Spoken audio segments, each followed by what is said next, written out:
காஞ்சிபுரம் மாவட்டம் ஸ்ரீபெரும்புதூர் அருகே எலுமியான் கோட்டூர் கிராமத்தில் பழங்குடியின மக்களுக்கு அரசு சார்பில் கட்டப்பட்டு வரும் தொகுப்பு வீடுகள் தரமற்ற முறையில் கட்டப்பட்டு வருவதாக அப்பகுதி மக்கள் குற்றம் சாட்டியுள்ளனர்.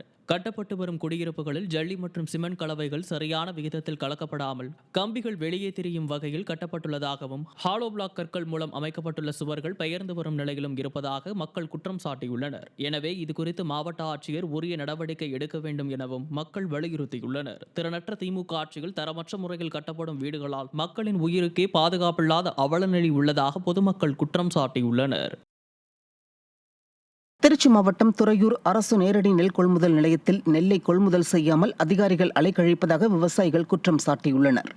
கண்ணனூர் பாளையம் பகுதியில் உள்ள நேரடி நெல் கொள்முதல் நிலையத்தில் கடந்த 10 நாட்களுக்கு முன்பு கொட்டப்பட்ட நெல்லை அளக்காமல் அதிகாரிகள் அலட்சியம் காட்டி வருவதாக கூறப்படுகிறது.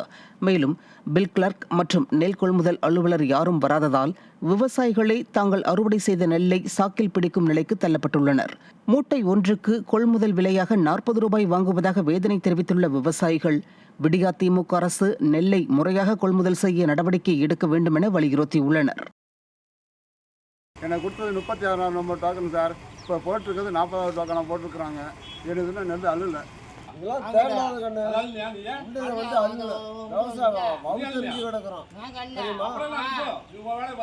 நடை போட்டு எது ஒன்றும் செய்ய